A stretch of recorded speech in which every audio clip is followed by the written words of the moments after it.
Wesh les gars, comment ça va? Aujourd'hui on se retrouve pour une nouvelle vidéo où je vais vous parler d'un sujet un peu plus sérieux que d'habitude. Mais c'est comme ça, je voulais vraiment revenir avec cette vidéo là parce que c'est un sujet qui me concerne, c'est un sujet que je vis au quotidien, dont je me bats contre ça. Et j'ai jamais eu vraiment de réponse à mes questions et je me suis grave documentée en ce moment sur ça. Et ça m'a ouvert les yeux sur plein de choses, je savais même pas que ça existait. Et je pense que vu comment ça m'a aidé, je pense que ça aidera quelqu'un. En tout cas je l'espère.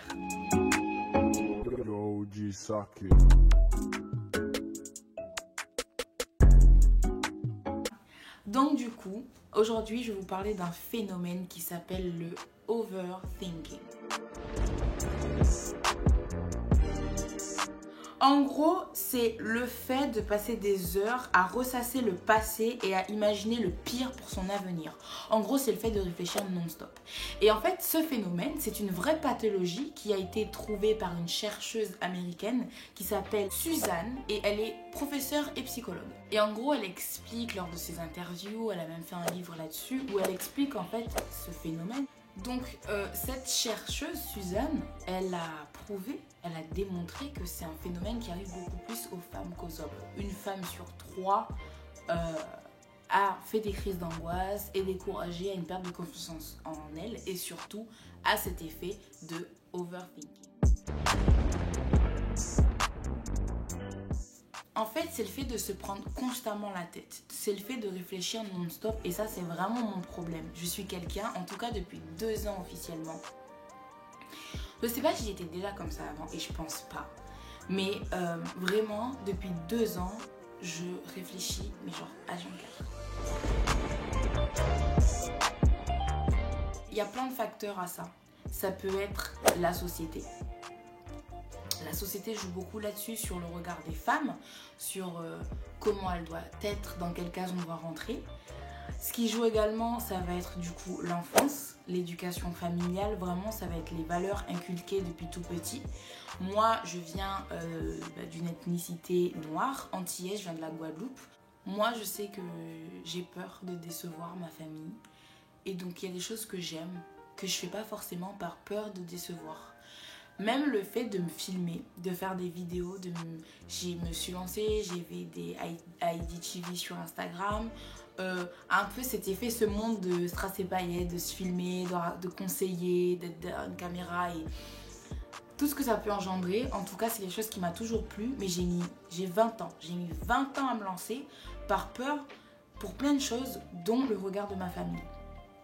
Donc il y a plein de choses qui a fait de moi une overthinking, où je réfléchis constamment, j'ai tout le temps peur d'échouer, j'ai tout le temps peur et en fait c'est un vrai problème. J'en oublie même à mon jeune âge de m'amuser, c'est-à-dire que je vais être avec mes amis, on va passer un super moment et à un moment donné il y a un facteur négatif et c'est quelque chose que je ne connaissais pas avant, dont je ne faisais pas. Ensuite, un élément qui a joué énormément pour ma part, ça va être ma vie professionnelle. T'es jeune, ton bac, voilà, tu fais ta vie, tu grandis et puis à un moment donné on te pose des questions cruciales où tu dois vraiment faut te poser, faut réfléchir, il faut prendre une décision où tu as l'impression que ça va être vraiment la décision de ta vie et que tu pourras pas faire marche arrière. Le fait d'être overthinking aussi, c'est d'avoir peur de prendre des décisions. Moi, je suis constamment indécise. Je suis constamment indécise. J'ai trop peur de prendre des décisions. Je ne sais pas en faire. Je demande constamment l'avis à mon entourage.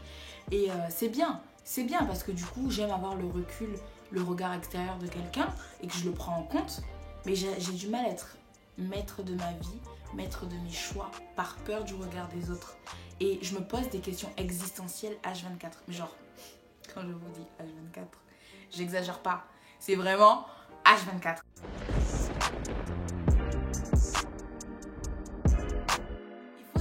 Que l'overthinking, ça augmente le stress et ça augmente également la fatigue.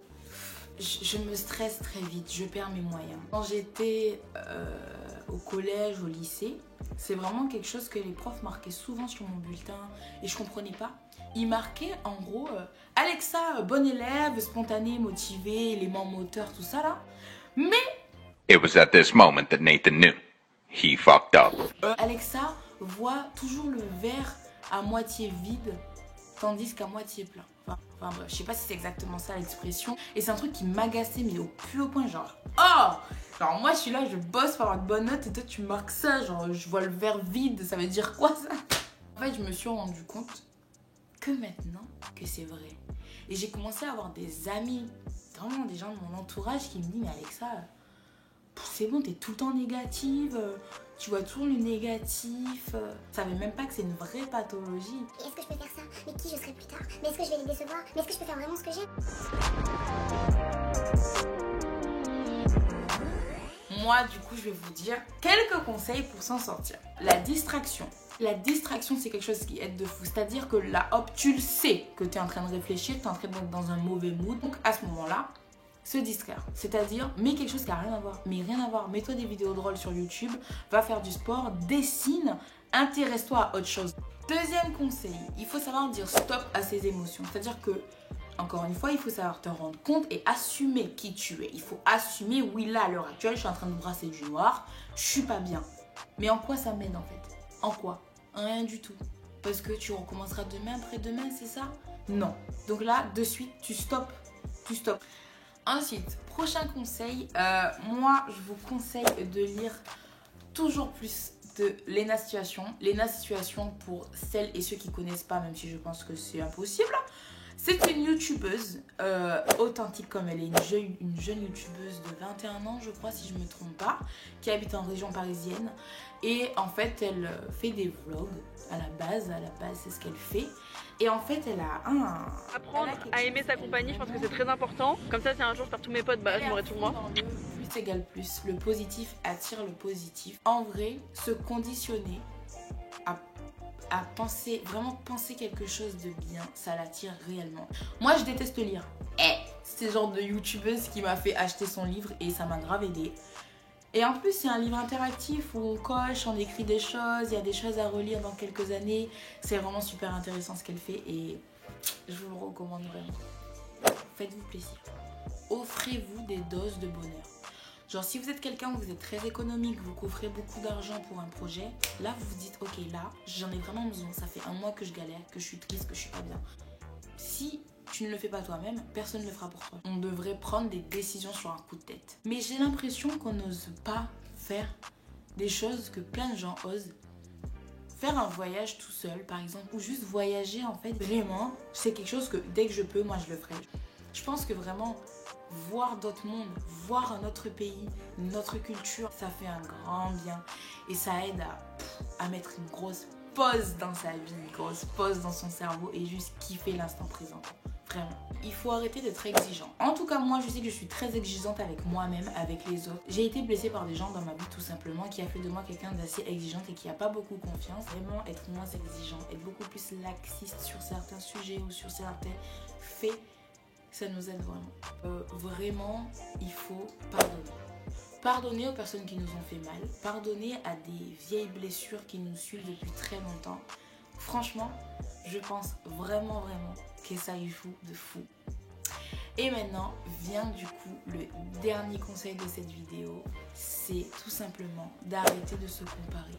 Il faut arrêter de se comparer. Il faut vraiment accepter que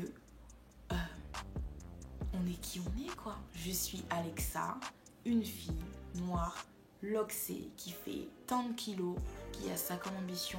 Arrêtez de ne pas voir grand. Même si ça peut être fou, juste croyez-y, quoi. Foncez. Je suis une fille joyeuse, je suis une fille spontanée, qui a des rêves et je veux les garder. Voilà. Tout vient à point à celui qui sait attendre. Bref, j'espère que cette vidéo vous aura plu. N'hésitez pas à mettre un pouce bleu, vous abonner à ma chaîne, à me suivre sur mes réseaux sociaux, donc sur Instagram. Je vous mets mon Instagram juste ici. N'hésitez pas à me follow, à me donner la force. Voilà. Du coup, je vous fais de gros bisous.